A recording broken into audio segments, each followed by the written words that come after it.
Simplex method में किसी को कोई शंका, कोई दुविधा हो? बिग एम मेथड, हाँ जी, बिग एम मेथड की कोई प्रॉब्लम, किसी को कंफ्यूजन हो रहा है साहब? हाँ जी, ओके, शाबाश। दिल खुश होता जो ਆਪਾਂ ਨੇ ਕੋਈ ਕੰਮ ਕਰਿਆ ਹੋਵੇ, ਕਿਸੇ ਲਈ ਕਰਿਆ ਹੋਵੇ, ਬਾਅਦ ਦੇ ਵਿੱਚ ਉਹ ਵੀ ਉਸ ਚੀਜ਼ ਨੂੰ ਪੋਜ਼ਿਟਿਵਲੀ ਲੈ ਕੇ ਪੜ੍ਹਦਾ ਹੋਵੇ, ਸਿੱਖਦਾ ਹੋਵੇ। ਠੀਕ ਹੈ, ਹੋਮਵਰਕ ਜ਼ਰੂਰ ਕਰਕੇ ਆਇਆ ਕਰੋ। ਉਸ ਤੋਂ ਬਾਅਦ ਨੈਕਸਟ ਆਪਣਾ ਟੂ ਫੇਸ ਮੈਥਡ, ਅੱਜ ਆਪਾਂ ਇਹ ਚੈਪਟਰ ਫਿਨਿਸ਼ ਕਰ ਦਾਂਗੇ। ਟੂ ਫੇਸ ਮੈਥਡ ਦਾ ਮੈਂ ਰਿਵਿਊ ਲੈ ਲਵਾਂ, ਕਿਹੜਾ ਪਰਸਨ ਨਹੀਂ ਆਇਆ ਸੀ ਜਿਹੜਾ ਉਸ ਦਿਨ ਇੱਕ ਦਾ ਹੱਥ ਨਾਲ ਨਹੀਂ ਸੀ ਆਇਆ। ਹੋਰ ਕੋਈ ਤਿੰਨ, ਹੋਰ ਵਾਰੀ ਕਿਉਂ ਹੱਥ ਖੜਾ ਕਰ ਦਿਓ, ਸਾਨੂੰ ਲੱਗਦੀ ਹੈ 3 ਜਣੇ ਹੋ ਗਏ, 4। टू फेस मैथड ये सुनिया सी अपना लास्ट लैक्चर, जेडे तुसी नहीं आए उन्होंने वो लास्ट लैक्चर सुनिया सी, देखा सी? क्यों स्प्रेटा पीने वाले ना, जे स्प्रेटा दुध पता कि होंगे? हाँ जी, पाउडर वाला दुध, डब्बे वाला दुध, कई बंदे वो पीते आदि होंगे। जे हम स्प्रेटा दुध पीने वाले आप वधिया प्योर आड़नी वाला दुध पिला दें, बद जी ਉਹਨੂੰ ਆਦਤ ਪਈ ਹੋਈ ਆ ਪੂਰੀ, ਬਸ ਵੀ ਕਲਾਸ ਕਾਲਜ ਗਏ ਨਹੀਂ, ਅੱਜ ਪੜ੍ਹਾਈ ਵਾਲਾ ਮੂਡ ਹੀ ਨਹੀਂ ਹੈਗਾ। ਉਹ ਤੁਹਾਡੇ ਲਈ ਕਰ ਰਹੇ ਆ ਸਾਰਾ ਕੁਛ ਇਹ, ਤੁਸੀਂ ਉਹ ਲੈਕਚਰ पढ़ के देखो, सुनो, कुछ चीज़ नहीं समझ लगती मैं तो पूछो। आपने ट्राई किया, वो लेक्चर सुना था, फिर आपने बोला क्यों नहीं? ओके, समझ लगा, क्लियर है टू फेस मेथड। जो कोई चीज़ नहीं क्लियर होगी ना, पहली बार मेरे भी नहीं कई चीज़ें क्लियर होंगी, अपनी बार बार ट्राई करो, नैक्सट टाइम नवे ढंग नाल देखो, जिथे तो प्रॉब्लम आ रही है उन्होंने दोबारा उस जगह पर कंसनट्रेशन करके देखो, आपे क्लीयर होगी। आप क्रैम नहीं करना, रट्टा नहीं होना बार बार पढ़ के सुन के। जिथे कितने तो मिसटेक होने के चांस ने उत्थे बिल्कुल एक्टिव हो जाए करो, फिर लैके सावधानी बरतनी, कोई भी मिसटेक नहीं होनी, तो काम जरूर क्लीयर होगा। हाँ भी मुबारकपुर वाले ने इन्होंने समझाए पुराने मैथड जोड़े सी कदों, ये उन्होंने समय की गल है। हाँ जी, करे भी चीज़ें पिछे ना आए हो, नहीं मैं काफ़ी अगे लगा। Two phase method second artificial variable technique, hello हथन, वो हथन इधर बस। Two phase method second artificial variable technique, ये 2 आर्टिफिशियल वेरिएबल होंगे। बिग एम मैथड च एक होंगे, सिंपलेक्स कोई भी नहीं होता। बिग एम मैथड च कोई एक constraint greater than equal to दी या इक्वल टू दी आ सकती है। ये घट्टो घट्ट 2 इक्वेशन होनियां, वो भावें दोनों ग्रेटर दैन इक्वल दी होण, भावें इक्वल दी होण, भावें ग्रेटर दैन दे नाल इक्वल आ गया। ठीक है, जिवें इत्थे एक इक्वेशन ग्रेटर दैन इक्वल दी एक आई सी, ये तो सरप्लस वेरीएबल आएगा, तो जो स्टैंडर्ड फॉर्म च लिखांगे आपां की आएगा, स्टैंडर्ड फॉर्म च राइट करन वेले x1 plus x2 minus s1 plus r1 artificial variable equals to जो राइट हैंड साइड आ। बाकी स्टैंडर्ड फॉर्म के रूल वही ने कि राइट हैंड साइड के जो कोई नैगेटिव आ तो बोथ साइड माइनस नाल प्रोडक्ट करांगे, दैन इनइक्वालिटी अपना ग्रेटर दैन लेस दैन या less than greater than change हो जाएगा। राइट हैंड साइड जो कॉन्स्टेंट वैक्टर आ all elements should be positive, पहले नंबर दे देखो जो ऑलरेडी पॉजिटिव ने। उस तो बाद आप चलते हैं स्लैक सरप्लस वेरीएबल वाल, जिवें ये स्लैक वेरीएबल आ गया, दूसरी constant less than equal to दी है, so plus s2 equal to 3 जो भी है, थर्ड इक्वलिटी दी है, ये ना स्लैक वेरीएबल की लोड़ आ, ना कुछ अमाउंट घट है, ना कुछ अमाउंट वध है, तो इक्वलिटी दी है पहले ये सिर्फ आर्टिफिशियल वेरीएबल r3 है, ये स्टैंडर्ड फॉर्म हो गई।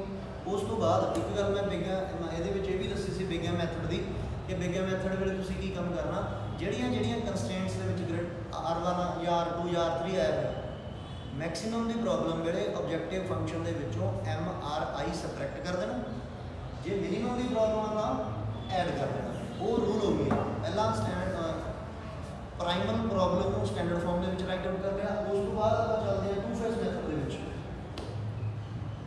इन two phase method two phases के 2 पड़ाव के 2 स्टैप्स के आप सामने फिनिश करांगे। पहला स्टैप की है कि हुण जिहड़ा इहदा ऑब्जेक्टिव फंक्शन है वो आप एक नवा ऑब्जेक्टिव फंक्शन बनावांगे जिहदे सिर्फ आर्टिफिशियल वेरीएबल्स को ऐड करांगे, मिनीमम वेले मैक्सीमम वेले उन्होंने सबट्रैक्ट करांगे, माइनस r1 माइनस r2। ठीक है, जी सबजैक्ट टू कंस्टेंट्स है वो वही है जी आप ऊपर स्टैंडर्ड फॉर्म की ऐड होगी, समझ लग गया भी? ओके। उस तो बाद ये नवा फर्क की पेगा वेरीएबल अगे टाइटल रो एक होंदी सी ऑब्जेक्टिव फंक्शन की, हुण दो होणगियां, ठीक है जी। राइट हैंड साइड का कांस्टेंट वेक्टर उवें ही जो 2 3 1 दी है, कोएफिशिएंट मैट्रिक्स उस तरीके नाल ही है। टाइटल्स दे विच आपां x1 x2 दो नेगे, उस तो बाद पहली रो दे विच स्लैक वेरीएबल आया सी प्लस s1 दी रो कॉलम आ गई, एक उहदे विच r1 आया सी आर्टिफिशियल वेरीएबल, एक r1 दी कॉलम आ गई। दूसरी रो दे विच s2 आया सी स्लैक वेरीएबल, s2 आ गया। थर्ड रो दे विच स्लैक सरप्लस यानी सी r3 आ गया, सो r3। उस तो बाद सोल्यूशन आ कोएफिशिएंट मैट्रिक्स हो गई सारी। एक इत्थे डिफरेंस होर पएगा, ਜਦੋਂ ਆਪਾਂ ਟੇਬਲ ਲਿਖਣਾ ਸਿੱਖਿਆ ਸੀ ਸਭ ਤੋਂ ਪਹਿਲੇ ਦਿਨ ਸਿੰਪਲੈਕਸ ਮੈਥਡ ਦੇ ਵਿੱਚ, ਉਦੋਂ ਆਪਾਂ ਬੇਸਿਕ ਵੇਰੀਏਬਲ z ਦੇ ਨੀਚੇ ਸਲੈਕ ਸਰਪਲਸ ਜਿਹੜੇ ਸੀ ਉਹ ਲਿਖੇ ਸੀ, s1 s2 s3 ਜਾਂ ਜੋ ਕੁਝ ਵੀ। ਪਰ ਬਿਗਿਨ ਮੈਥਡ ਵੇਲੇ ਆਪਾਂ ਨੇ ਇਹ ਬੋਲਿਆ ਸੀ ਵੀ ਜਿਸ ਕੰਸਟ੍ਰੇਂਟ ਦੇ ਵਿੱਚ ਆਰਟੀਫੀਸ਼ੀਅਲ ਵੇਰੀਏਬਲ ਆ ਰਿਹਾ, ਨॉन ਬੇਸਿਕ ਵੇਰੀਏਬਲ ਦੇ ਵਿੱਚ ਉਹ ਆਰਟੀਫੀਸ਼ੀਅਲ ਵੇਰੀਏਬਲ ਹੈ। ਇੱਥੇ r1 ਆ ਰਿਹਾ ਪਹਿਲੀ ਕੰਸਟ੍ਰੇਂਟ ਦੇ ਵਿੱਚ, r3 ਆ ਰਿਹਾ ਥਰਡ ਕੰਸਟ੍ਰੇਂਟ ਦੇ ਵਿੱਚ। ਇਹਦੀ ਟਾਈਮਿੰਗ ਵੀ ਚੇਂਜ ਕਰ ਦਿੰਦੇ ਆਪਾਂ ਸਕਰੀਨ ਦੀ। सो ये नैक्सट नवी चीज़ की आ रही है, पहला डिफरेंस ये है इतने दो रोज लेना, एक रो आएगी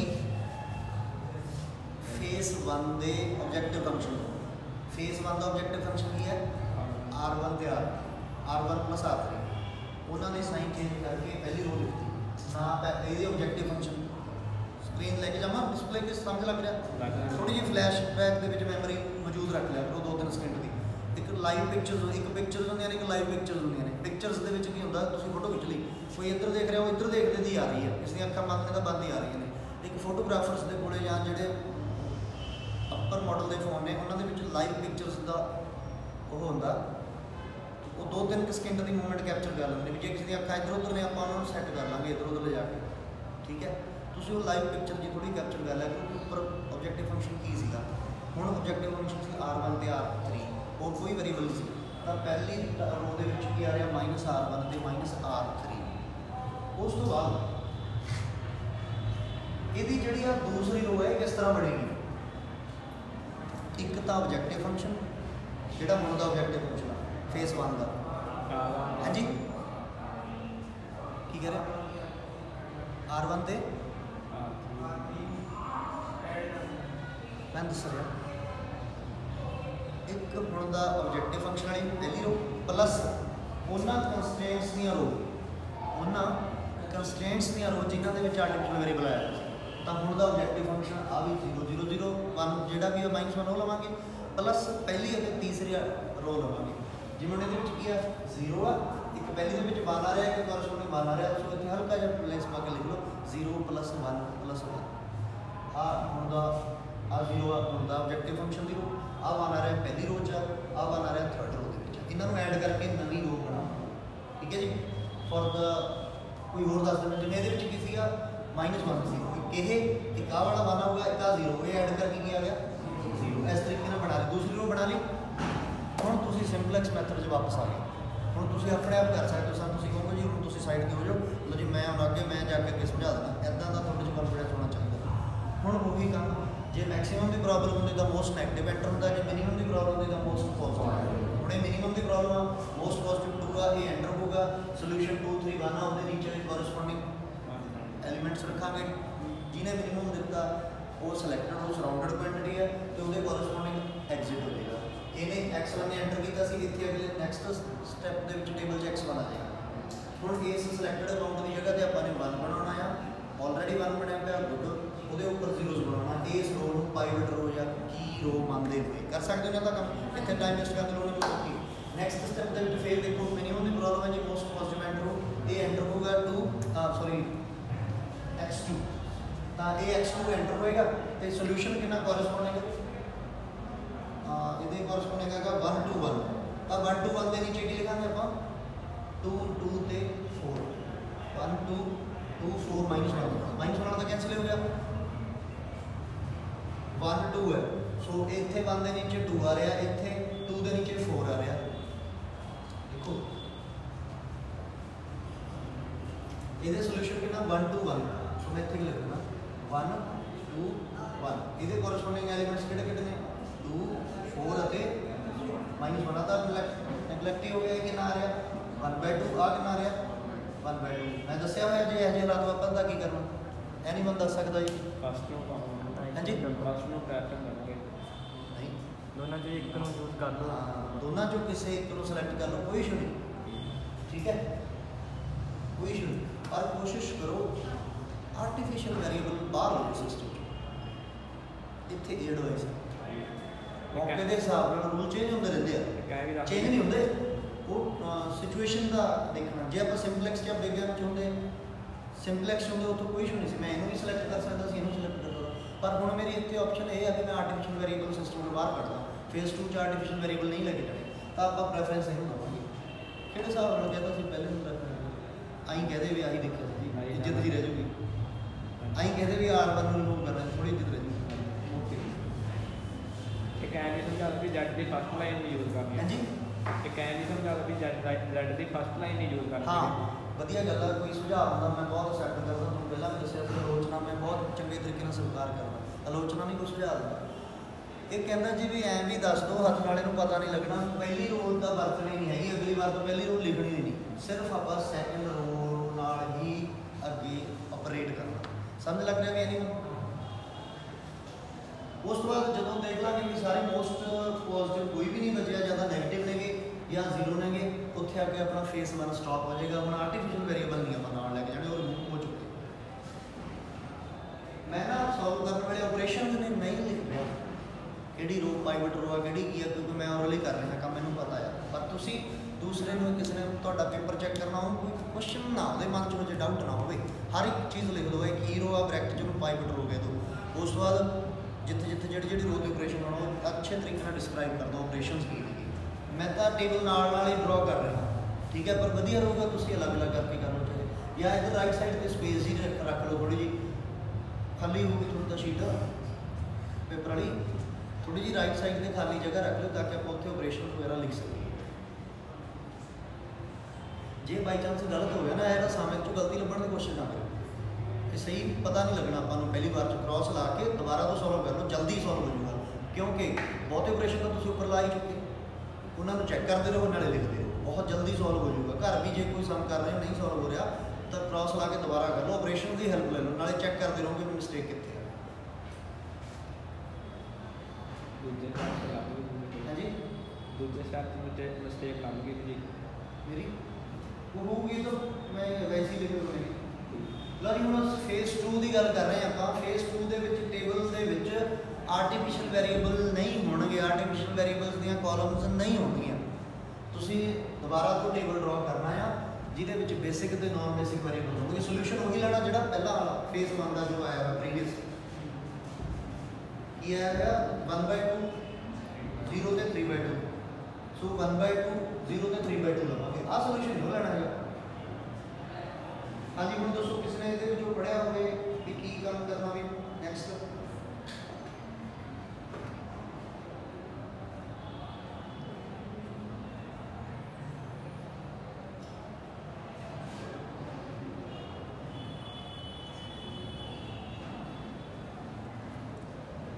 ਟੈਕਨੀਕਲ ਚੀਜ਼ ਥੋੜੀ ਜਿਹੀ ਇਹਦੇ ਵਿੱਚ ਧਿਆਨ ਨਾਲ ਸਮਝੋ ਇੱਥੇ ਆਪਾਂ ਫੇਸ 2 ਦੇ ਵਿੱਚ ਵੀ ਦੋ ਟਾਈਟਲ ਰੋਜ਼ ਲਵਾਂਗੇ ਜੋ ਓਰੀਜਨਲ ਪ੍ਰੋਬਲਮ ਦੇ ਵਿੱਚ ਆਬਜੈਕਟਿਵ ਫੰਕਸ਼ਨ ਸੀ ਉਹਦੇ ਵੱਲ ਨਜ਼ਰ ਦਿਓ ਕੀ ਸੀਗਾ 3x1 + 2x2 3x1 + ਇੱਕ ਹੋਰ ਗੱਲ ਜਦੋਂ ਆਪਾਂ ਫੇਸ 1 ਡਰਾ ਕਰਦੇ ਆ ਉਹਦੇ ਵਿੱਚ ਪਹਿਲਾਂ ਫਸਟ ਲਾਈਨ ਲਿਖਦੇ ਆ ਫਿਰ ਕੋਈ ਆਪਰੇਸ਼ਨ ਲਗਾ ਕੇ ਸੈਕੰਡ ਲਾਈਨ ਤਿਆਰ ਕਰਦੇ ਆ ਇੱਥੇ ਪਹਿਲਾਂ ਆਪਾਂ ਸੈਕੰਡ ਲਾਈਨ ਲਿਖਾਂਗੇ ਦੂਜੇ ਨੰਬਰ ਤੇ ਆਪਾਂ ਫਸਟ ਲਾਈਨ ਤਿਆਰ ਕਰਾਂਗੇ ਠੀਕ ਹੈ ਜੀ ਆਵਾਜ਼ ਪਹੁੰਚ ਰਹੀ ਹੈ ਸਾਰਿਆਂ ਕੋਲ ਜੋ ਗਿਵਨ ਪ੍ਰੋਬਲਮ ਦਾ ਆਬਜੈਕਟਿਵ ਫੰਕਸ਼ਨ ਸੀ ਉਹਦੇ ਸਾਈਨ ਚੇਂਜ ਕਰਕੇ ਲਿਖੋ ਕੀ ਸੀ 3x1 + 2x2 ਸੋ ਇੱਥੇ ਆ ਗਿਆ -3 -2 ਨਾ ਉਹਦੇ ਵਿੱਚ s1 ਆ ਨਾ ਉਹਦੇ ਵਿੱਚ s2 ਆ ਸੋਲੂਸ਼ਨ ਹਲੇ ਫਿਲਹਾਲ ਮੇਰੇ ਕੋਲ 0 ਹੁਣ ਧਿਆਨ ਨਾਲ ਸੁਣੋ ਹੁਣ ਤੁਸੀਂ ਇਸ ਸੈਕੰਡ ਲਾਈਨ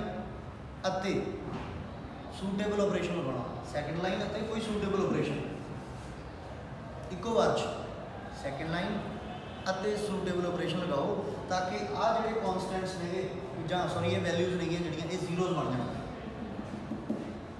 ਇੱਕੋ ਵਾਰ 'ਚ ਆਪਰੇਸ਼ਨ ਲਗਾ ਲਓ ਮੇਰੇ ਕੋਲ ਇੱਥੇ -3 ਹੈ ਜਿਹੜੀ Z की रो आ -3 है, इतने 0 बनाना तो ये 3 ऐड करना कोरसपोंडिंग एलीमेंट 1 पे तो इस एक इन Z रो कह दो, मैं चलो इन Z1 कह दो, इन Z2 कह दो, आ R1 रो है, ये R2 है, ये R3 रो है, तो मेरा ऑपरेशन की होगा Z2 प्लस 3 टाइम्स R3 की होगा Z2 plus Z2 equals to Z2 plus 3 times R3 और ऑपरेशन की होएगा मैं इतने भी 0 बनाना चाहता, ठीक है -2 दिया सो प्लस का 2 की लोड़ आ कौन होगा कॉरस्पोंडिंग पहली रो तो इतने की आ जाएगा प्लस 2 टाइम्स R1 समझ लग रहा है Z2 की है ऑब्जेक्टिव फंक्शन जो प्राइमल प्रॉब्लम का ऑब्जेक्टिव फंक्शन आ वो साइन चेंज करके राइट आउट करा Z2 तैयार हो जाऊ कोएफिशिएंट मैट्रिक्स प्रीवियस स्टैप तो फेज 1 के प्रीवियस स्टैप तो मिल जूगा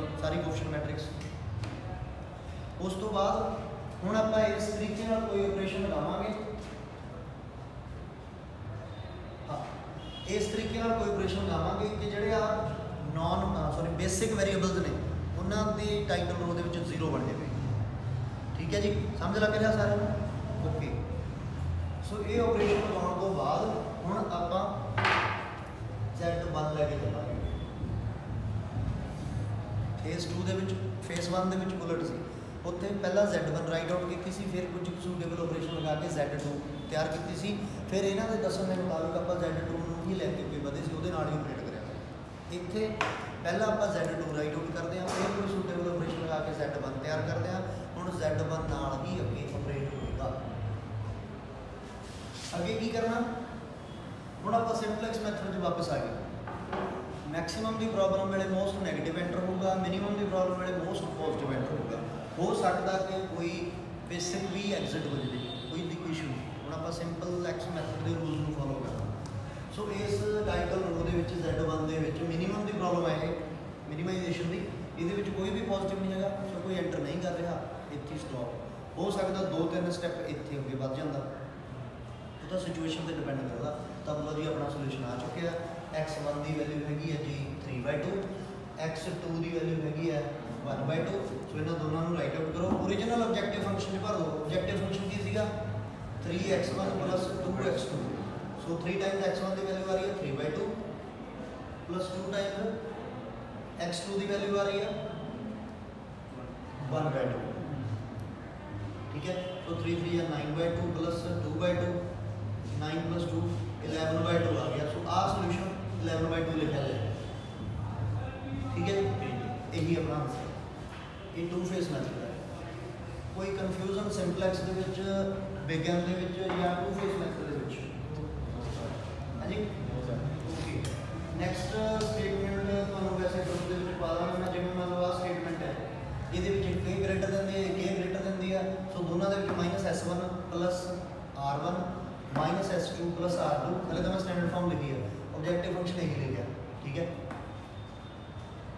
उस तो बाद आप गल करते हैं 2 फेज मैथड के फेज 1 की फेज 1 के की जो पहली तो दूसरी रो 4 1 r2 आ रहा मिनीमम की प्रॉब्लम आ तो minimum z equals to r1 plus r2 ठीक है जी आ टाइटल रो बनाओ सारा कुछ सॉल्व करो जिवें तुहानू पता जो फेज 1 के देखा मिनीमम की प्रॉब्लम है जी कोई भी अपने को पॉजिटिव नहीं है टाइटल रो के तो स्टॉप करांगे हुण आपां आ सारा कोएफिशिएंट मैट्रिक्स वाला डाटा है जिहड़ा आ सोल्यूशन वाला ये दोबारा लिख लांगे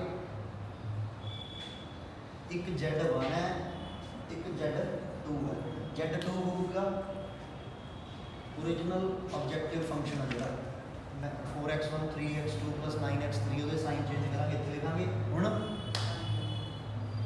हत्थां नाल इधर पुछदे आ हुण की काम करना भी स्टैंड अप उच्ची आवाज़ इत्थे तक आवाज़ पहुंचे पूरे चंगे तरीके नाल हाँ जी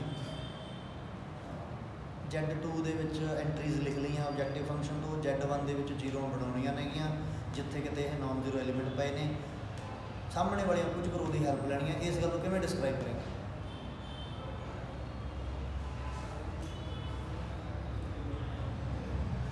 जागोवाल बालेवाल जागोवाल हाँ जी उच्ची बात सारे सुन जी हेलो नीचे की है फोन है हाँ जी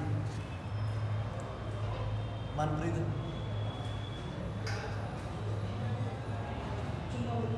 हाँ जी की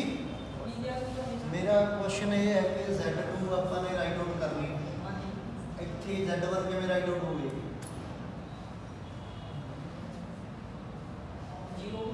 ਕਿੱਥੇ ਕਿੱਥੇ ਹਾਂਜੀ ਇਹ 3 ਦੀ ਜਗ੍ਹਾ ਤੇ ਕਾ 3 ਦੀ ਜਗ੍ਹਾ ਤੇ ਆ 3 ਦੀ ਜਗ੍ਹਾ ਤੇ ਉਹ ਇਹ ਤਾਂ ਬਣਾਉਣੀ ਹਾਲੇ Z1 ਬੰਦਨ ਤਨੀਸ਼ਾ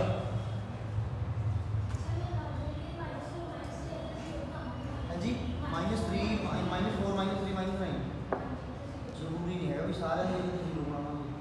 ਜਿਹੜੀਆਂ ਕਾਲਮਸ ਸੈਚੁਰਾਈਜ਼ਡ ਹੋ ਚੁੱਕੀਆਂ ਨੇ ਉਹ ਹੈਲਪ ਕਰਦੀਆਂ। ਸੈਚੁਰਾਈਜ਼ਡ ਕਾਲਮ ਦੀ ਜਗ੍ਹਾ ਤੇ ਜ਼ੀਰੋ ਬਣਾਵਾਂਗੇ। ਹਾਂ ਇੱਕ ਗੱਲ ਹੋਰ ਨਵੀਂ ਨਿਕਲੀ, ਮੈਂ ਪਹਿਲਾਂ ਦੱਸ ਕੇ ਨਹੀਂ ਗਿਆ। ਜਿਹੜੀਆਂ ਕਾਲਮ ਪਹਿਲਾਂ ਸੈਚੁਰਾਈਜ਼ਡ ਹੋ ਚੁੱਕੀ ਨਾਰਮਲਾਈਜ਼ਡ ਹੋ ਚੁੱਕੀਆਂ ਨੇਗੀਆਂ, ਠੀਕ ਹੈ, ਜਿਵੇਂ ਆਪਾਂ ਨੇ ਉੱਪਰ ਵਾਲੇ ਟੇਬਲ ਦੇ ਵਿੱਚ ਪਹਿਲਾਂ ਇੱਥੇ 1 ਬਣਾਇਆ, ਇਹਦੇ ਉੱਪਰ ਸਾਰੇ ਕਿਤੇ ਜ਼ੀਰੋਜ਼ ਬਣਾ ਲਿਆ, ਠੀਕ ਹੈ ਜੀ। ਉਸ ਤੋਂ ਬਾਅਦ ਇਹਨਾਂ 'ਚੋਂ ਕੋਈ ਐਂਟਰੀ ਸਿਲੈਕਟ ਹੋਈ, ਆ ਐਂਟਰ ਕੀਤਾ, ਇਹ ਸਾਨੂੰ ਨਾ ਅਲੱਗ-ਅਲੱਗ ਟੇਬਲ ਅਲੱਗ-ਅਲੱਗ ਬਣਾ ਕੇ ਦੋਗੇ ਕੀਤਾ। ਫਿਰ ਇਹਦੀ ਜਗ੍ਹਾ ਤੇ 1 ਬਣਾਇਆ, ਜ਼ੀਰੋਜ਼ ਬਣਾ ਲਿਆ, ਠੀਕ ਹੈ। ਨੈਕਸਟ ਹੁਣ ਜਿਹੜੀਆਂ ਸੈਚੁਰਾਈਜ਼ ਹੋ ਚੁੱਕੀਆਂ ਨੇ ਉਹਨਾਂ ਦੀ ਹੈਲਪ ਲਈ ਜਾਏਗੀ। ਜਿਹੜਾ ਇਹ ਸਮ ਹੋ ਰਿਹਾ ਫੇਸ 1 ਦੇ ਵਿੱਚ ਦੱਸਣਾ ਸੀਗਾ। ਹਾਂਜੀ ਫੇਸ 1 ਦੇ ਵਿੱਚ ਪਹਿਲਾਂ ਇੱਥੇ 1 ਆਏਗਾ, ਉੱਪਰ ਨੀਚੇ ਜ਼ੀਰੋਜ਼ ਆ ਗਿਆ। ਨੈਕਸਟ ਇੱਥੇ 3 ਦੀ ਜਗ੍ਹਾ ਤੇ 1 ਆ ਕੇ ਉੱਪਰ ਨੀਚੇ 0 ਆ ਗਿਆ। ਮੇਰੇ ਕਹਿਣ ਦਾ ਮੀਨਿੰਗ ਕੀ ਆ ਕਿ x2 ਅਤੇ x3 ਦੀਆਂ ਜਿਹੜੀਆਂ ਕਾਲਮਸ ਨੇ ਉਹ ਨਾਰਮਲਾਈਜ਼ਡ ਹੋ ਚੁੱਕੀਆਂ।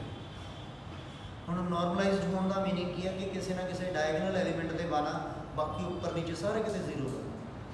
ਪਰ x2 ਤੇ x3 ਦੇ ਵਿੱਚ, ਪਰ ਫੇਸ 2 ਦੇ ਵਿੱਚ ਮੈਨੂੰ ਕੀ ਦਿਖਾਈ ਦੇ ਰਿਹਾ? ਫੇਸ 2 ਦੇ ਵਿੱਚ x2 ਤੇ x3 ਨਾਰਮਲਾਈਜ਼ਡ ਹੋ ਗਈਆਂ ਸੀ। ਕਿਤੇ ਨਾ ਕਿਤੇ ਇਹਨਾਂ ਕੋਲੇ 1 ਆ, ਉਹਦੇ ਉੱਪਰ ਨੀਚੇ 0, ਪਰ ਆਹ ਪ੍ਰੋਬਲਮ ਦੇ ਰਹੇ ਇੱਥੇ ਮੈਨੂੰ 0 ਚਾਹੀਦਾ। ਸਿਰਫ ਜਿਹੜੀਆਂ ਨਾਰਮਲਾਈਜ਼ ਹੋ ਚੁੱਕੀਆਂ ਨੇ ਕਾਲਮਸ, ਠੀਕ ਹੈ ਜੀ, ਇਸ ਗੱਲ ਨੂੰ ਹਾਈਲਾਈਟ ਕਰ ਲਿਓ। ਸੋ ਜਿਹੜੀਆਂ ਨਾਰਮਲਾਈਜ਼ ਹੋ ਚੁੱਕੀਆਂ ਨੇ ਉਹਨਾਂ ਦੀ ਜਗ੍ਹਾ ਤੇ ਆਪਾਂ ਨੇ ਇੱਥੇ 0 ਬਣਾਉਣਾ, ਤਾਂ ਮੈਂ ਗੱਲ ਕਰਾਂਗਾ ਕਿ Z2 = Z2 plus 3 times R1 plus 9 times R2। ਫਿਰ ਆਪਣੇ ਆਪ ਮੇਰਾ ਇੱਥੇ 0 0 ਬਣ ਜਾਏਗਾ। ਜਦੋਂ ਇੱਥੇ 0 0 ਬਣ ਗਿਆ ਫਿਰ ਮੈਂ ਇਸ ਨੂੰ ਤਾਂ ਭੁੱਲ ਹੀ ਗਿਆ, ਚਲੋ ਕੋਈ ਨਹੀਂ। ਜਦੋਂ ਹੁਣ ਇਹਨੂੰ 3 ਨਾਲ ਮਲਟੀਪਲਾਈ ਕਰਾਂਗੇ ਤੇ ਇਹਨੂੰ 9 ਨਾਲ ਮਲਟੀਪਲਾਈ ਕਰਾਂਗੇ, 3 times 1 plus 9 times 11/6। ਸੋ 3 plus 3 3 ਜਾਂ 9, 3 2 ਜਾਂ 6, 3/2, 3 2 ਜਾਂ 6 plus 3 9/2 ਆ ਗਿਆ। 11 ਸੌਰੀ ਬੋਲੋ ਤੁਸੀਂ ਦੱਸੋ ਤੁਸੀਂ ਕਾਹਦੇ ਵਾਸਤੇ? ਮੈਂ ਇਹਨੂੰ 1/2 ਲੈ ਗਿਆ। ਸੋ 11 3 ਆ 33, ਆ 33 ਆ ਗਿਆ। 33 ਤੇ 3 ਕੁਝ ਮਿਸਟੇਕ ਹੈ ਲੱਗੀ। 11/6 ਸੀਗਾ। ਸੋ 33 33 ਜਾਂ 6 33 ਤੇ 6 39/2 ਆ ਗਿਆ ਸੋਲੂਸ਼ਨ, ਠੀਕ ਹੈ। ਆ ਉਹ ਨਹੀਂ ਹੈਗੀ ਹੁਣ ਆਪਣੇ ਕੋਲ। ਹੁਣ ਜੇ ਇਹ ਨਹੀਂ ਹੈਗੀ ਤਾਂ ਯੈਸ 1 ਦੇ ਉੱਪਰ ਨੀਚੇ 0, 1 ਦੇ ਉੱਪਰ 0 ਨਾਰਮਲਾਈਜ਼ਡ। ਹੁਣ ਦੁਬਾਰਾ ਦੇਖੋ ਮਿਨੀਮਾਈਜੇਸ਼ਨ ਦੀ ਪ੍ਰੋਬਲਮ ਆ ਤਾਂ ਟਾਈਟਲ ਰੋ Z1 ਆ। ਹੁਣ ਮੇਰੇ ਕੋਲੇ ਇਹਦੇ ਵਿੱਚੋਂ ਮੋਸਟ ਪੋਜ਼ਿਟਿਵ ਐਂਟਰ ਹੋਊਗਾ। ਇਹਦੇ ਵਿੱਚੋਂ ਮੋਸਟ ਪੋਜ਼ਿਟਿਵ ਕਿਹੜਾ? 3, ਤਾਂ ਇਹ ਐਂਟਰ ਹੋਊਗਾ। ਉਸੇ ਤਰੀਕੇ ਨਾਲ 1 ਤੇ 11/6 ਦੇ ਨੀਚੇ ਲਿਖਾਂਗੇ। ਕੋਈ ਸਿਲੈਕਟਡ ਐਂਟਰੀ ਆਊਗੀ, ਇਸ ਸਿਲੈਕਟ ਦੀ ਜਗ੍ਹਾ ਤੇ ਅਗਲੀ ਵਾਰ 1 ਬਣਾ ਕੇ ਉੱਪਰ 0 ਬਣਾਵਾਂਗੇ, ਤੁਹਾਨੂੰ ਪ੍ਰੋਸੈਸ ਆਉਂਦਾ ਹੈ। ਤਾਂ ਹੁਣ ਇਹਦੇ ਵਿੱਚੋਂ ਕੋਈ ਮੋਸਟ ਪੋਜ਼ਿਟਿਵ ਹੈ ਨਹੀਂ, ਤਾਂ ਹੁਣ ਸੋਲੂਸ਼ਨ ਆਇਆ। ਤਾਂ ਫੇਸ 2 ਸੋਲਵ ਹੋ ਚੁੱਕਿਆ। x1 ਦੀ ਵੈਲਿਊ 3/2 ਆ, x2 ਦੀ ਵੈਲਿਊ 3 ਆ। ਕ੍ਰਾਸ ਚੈਕਿੰਗ ਕਰ ਲਓ ਇਹਨੂੰ ਆਬਜੈਕਟਿਵ ਫੰਕਸ਼ਨ 'ਚ ਪੁੱਟ ਕਰਕੇ ਕਿ 15 ਹੀ ਆਇਆ, ਤੇ ਚੈੱਕ ਕਰ ਲੈਣਾ ਤੁਸੀਂ ਪੁੱਟ ਕਰਕੇ, ਠੀਕ ਹੈ। ਹਾਂ ਵੀਰੇ ਜੀ ਕੀ ਨਾਮ? ਅਰਸ਼ਦੀਪ ਮਤਲਬ ਜਗਦੀਪ। ਕੀ ਮਿਸਟੇਕ ਲੱਭੀ ਸੀਗੀ? ਕਹਿੰਦਾ ਸੀ ਫੇਸ 1 ਚੋਂ ਮਿਸਟੇਕ ਲੱਭ ਗਈ। ਕੀ ਲੱਭੀ ਸੀਗੀ? ਹਾਂਜੀ ਤੇਰੀ ਆਪਦੀ ਮਿਸਟੇਕ ਸੀ? ਹਾਂਜੀ ਅੱਛਾ, ਮੈਂ ਕਿਹਾ ਮੇਰੇ 'ਚ ਗਲਤੀ ਕੱਢਦੀ ਤਾਂ ਮੈਂ ਨਵਾਂ ਪੰਗਾ ਪੈ ਗਿਆ। ਮੇਰੀ ਤਾਂ ਨਹੀਂ ਮਿਸਟੇਕ ਸੀ ਕੋਈ? ਦੇਖ ਲਾ ਹਲੇ ਵੀ ਖੁੱਲ੍ਹ ਕੇ ਦੱਸ ਦੇ ਉੱਪਰ ਲਈ, ਕੋਈ ਚੱਕਰ ਨਹੀਂ। ਜੇ ਕਿਤੇ ਮੇਰੇ ਤੋਂ ਪਲੱਸ ਮਾਈਨਸ ਦੀ ਕੋਈ ਮਿਸਟੇਕ ਹੋਈ ਆ ਤਾਂ ਦੱਸ ਦੀ ਮੈਨੂੰ, ਠੀਕ ਹੈ। ਚਾਹੇ ਪਰਸਨਲੀ ਲੱਗ ਤੋਂ ਦੱਸ ਦੀ। ਬਸ ਇਹਦੇ ਨਾਲ ਲਾਸਟ ਤੇ ਕੁਝ ਸਾਹਮਣੇ ਵੀ ਭੇਜਾਂਗਾ ਤੁਹਾਨੂੰ। ਇੱਥੇ ਤੁਹਾਨੂੰ ਕਿਹਾ ਨਹੀਂ ਜਾਣਾ, ਬਾਈ ਚਾਂਸ ਕਹਿ ਸਕਦੇ ਨੇ ਕਿ ਸੋਲਵ ਕਰੋ ਜੀ ਸਿੰਪਲੈਕਸ ਨਾਲ, ਬੇਗਨ ਜਾਂ 2 ਫੇਸ ਨਾਲ, ਜਾਂ ਸਿੰਪਲੀ ਆ ਲਿਖਿਆ ਜਾ ਸਕਦਾ ਕਿ ਸੋਲਵ ਦਾ LBB। ਤੁਸੀਂ ਆਪ ਕੰਡੀਸ਼ਨ ਦੇਖਣੀ ਹੈ। ਸਾਰੀਆਂ ਲੈਸ ਦੇਨ ਇਕੁਅਲ ਦੀਆਂ ਨੇ ਤਾਂ ਸਿੰਪਲੈਕਸ ਲੱਗੇਗਾ। ਕੋਈ ਇੱਕ ਆਉਂਦੀ ਹੈ ਕੰਸਟੈਂਟ ਗ੍ਰੇਟਰ ਦੈਨ ਦੀ ਜਾਂ ਇਕੁਐਲਿਟੀ ਦੀ ਤਾਂ ਬੇਗਨ ਲੱਗੇਗਾ। ਜੇ 2 ਆ ਰਹੀਆਂ ਨੇ, 2 ਤੋਂ ਵੱਧ ਆ ਰਹੀਆਂ ਨੇ ਤਾਂ 2 ਫੇਸ। ठीक है।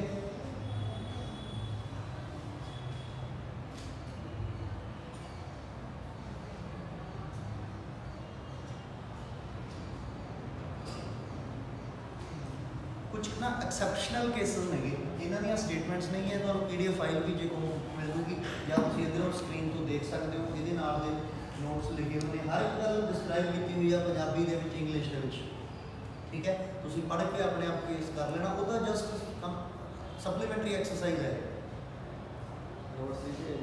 हाँ जी ना, इनू पॉज करके देख लो, सारा कुछ पढ़िया जाऊगा, पूरी HD क्वालिटी ऐड की हुई है, ठीक है। कि मैक्सिमम की प्रॉब्लम वाले की करना, मिनिमम की प्रॉब्लम वाले की करना, सब कुछ लिखा हुआ है।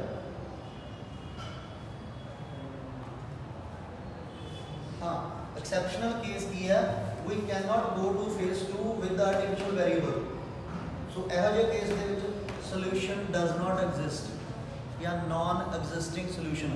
ਜੇ ਤੁਹਾਡੇ ਫੇਸ 1 ਦੇ ਵਿੱਚੋਂ ਆਰਟੀਫਿਸ਼ੀਅਲ ਵੇਰੀਏਬਲ ਰਿਮੂਵ ਨਹੀਂ ਹੋ ਰਿਹਾ, ਜਿਵੇਂ ਉੱਥੇ ਸਿਲੈਕਸ਼ਨ ਆਈ ਸੀ, ਚੁਆਇਸ ਆਈ ਸੀ ਨਾ ਵੀ ਪਹਿਲਾ ਸਿਲੈਕਟ ਕਰ ਲਓ ਜੀ ਜਾਂ ਦੂਜਾ ਸਿਲੈਕਟ ਕਰ ਲਓ, ਦੋਨੇ 1/2 ਆਏ ਸੀ। ਆਪਾਂ ਪ੍ਰੈਫਰੈਂਸ ਦੇ ਦਿੱਤੀ ਵੀ ਚੱਲ ਕੋਈ ਨਾ ਤੂੰ ਜਾ ਬਾਹਰ। ਜੇ ਮੰਨ ਲਓ ਉੱਥੇ S1 ਵਗੈਰਾ ਹੁੰਦਾ, ਆਪਾਂ ਨਾ ਸਿਲੈਕਟ ਬਾਈ ਚਾਂਸ ਪਹਿਲਾ ਹੁੰਦਾ, दूसरा नहीं हो रहा, तो उत्थे आर्टिफिशियल वेरीएबल हैगा, हले एग्जिट नहीं होया। जे सारे आर्टिफिशियल वेरीएबल फेस 1 विचों सिलैक्ट एग्जिट नहीं होए, तो आपां फेस 2 वाल डायरैक्टली नहीं जा सकते। सो फेस 2 सॉल्व भी नहीं करना। यह केस दे विच अच्छे तरीके नाल डिफाइन कर दो, नॉन एग्जिस्टिंग सोल्यूशन या solution does not exist.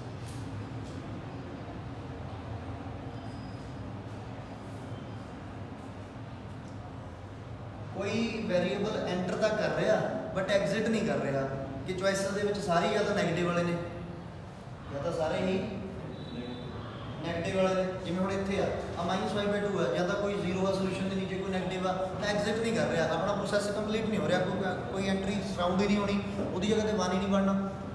अजिहे case दे विच अनबाउंडेड सोल्यूशन लिखांगे, सोल्यूशन डज नॉट एग्जिस्ट नहीं लिखांगे, अनबाउंडेड सोल्यूशन, ठीक है। सोल्यूशन डज नॉट एग्जिस्ट का मतलब सोल्यूशन निकल ही नहीं सकता जी किसी भी हालत। अनबाउंडेड सोल्यूशन वेले सोल्यूशन बाउंडेड नहीं है, आप दस नहीं सकते कि कितने तक है, कितना सोल्यूशन की है।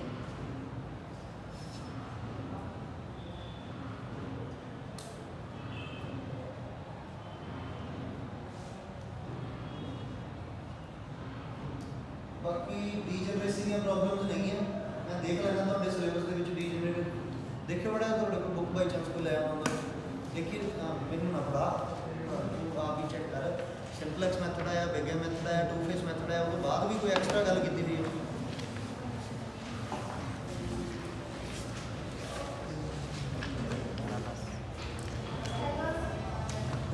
हाँ जी, डीजनरेसी रहेगा, आज 2 मिनट लाइए।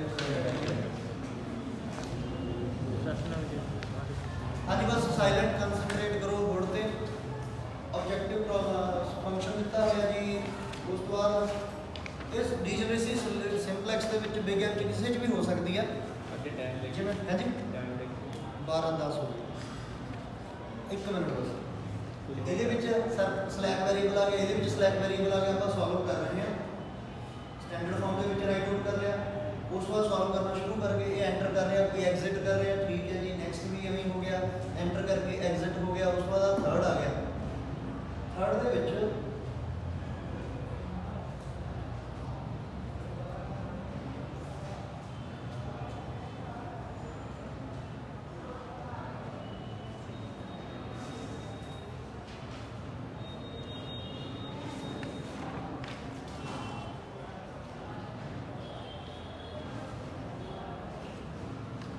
हाँ जी, बस डीजनरेसी की प्रॉब्लम मिल गई की है भाई। जिमें हम ये एंटर कर रहे हैं मोस्ट नैगेटिव है, मैक्सिमम की प्रॉब्लम है, सोल्यूशन कितना सोल्यूशन की कांस्टेंट वेक्टर 0 0 1, तब मैं की काम करांगा 0 0 1, इन्हां दे डिनोमिनेटर की आ गया भी 1/4 1/2 ਅਤੇ 0, आधा डिलीट ही हो गया। हुण तुसीं की कहोगे, की नाम अमित, अमित ओके भी जी। आप 0 ओवर समथिंग की होंदा इनफिनिटी 0 ओवर समथिंग की होंदा 0, तो इसका मीनिंग आ भी 0 आ भी 0 आ। किनू सिलेक्ट करना, किनू सिलेक्ट करोगे, हाँ जी जिनू मर्जी कर लिए। ये डीजनरेसी की प्रॉब्लम आ, ਜਿਹਦਾ ਡਿਨੋਮੀਨੇਟਰ ਲਾਰਜਰ ਆ, ਜਿਹਦਾ ਡਿਨੋਮੀਨੇਟਰ ਲਾਰਜਰ ਆ ਆਪਾਂ ਉਹਨੂੰ ਸਿਲੈਕਟ ਕਰਾਂਗੇ ਡੀਜਨਰੇਸੀ ਪ੍ਰੋਬਲਮ। ਠੀਕ ਹੈ, ਇਹਦਾ ਡਿਨੋਮੀਨੇਟਰ 1/4 ਹੈ, ਇਹਦਾ ਡਿਨੋਮੀਨੇਟਰ 1/2 ਹੈ, ਦੋਨਾਂ ਤੋਂ ਵੱਡਾ ਕੌਣ ਹੋਵੇ? ਸੰਦੀਪ। ਇੱਥੇ 1/4 ਹੈ, ਇੱਥੇ 1/2 ਹੈ, 1/4 ਵੱਡਾ ਜਾਂ 1/2 ਵੱਡਾ? 1/4 ਹੀ, ਇਹਦੇ ਕੋਲ 4 ਉਹਦੇ ਕੋਲ 2 ਆ, ਹੈ ਨਾ? ਹਾਂ ਕਿਵੇਂ ਪੁਆਇੰਟਾਂ 'ਚ ਲੈ ਕਰੋ, ਗੁਣੀਏ 'ਚ ਹੋ ਜਾਇਆ ਕਰੋ, ਪੁਆਇੰਟਾਂ 'ਚ ਕਰ ਲਓ। 12 ਸਿਲੈਕਟ ਕਰਾਂਗੇ ਆਪਾਂ, ਬਾਕੀ ਸਾਰਾ ਪ੍ਰੋਸੈਸ ਸੇਮ ਹੀ ਹੈ, ਬਸ ਇਹ ਡੀਜਨਰੇਸੀ ਪ੍ਰੋਬਲਮ। ਲੋ ਬੰਦ ਕਰੋ, 6 ਸਿਲੈਕਟ ਕਰਾ ਜਾਓ।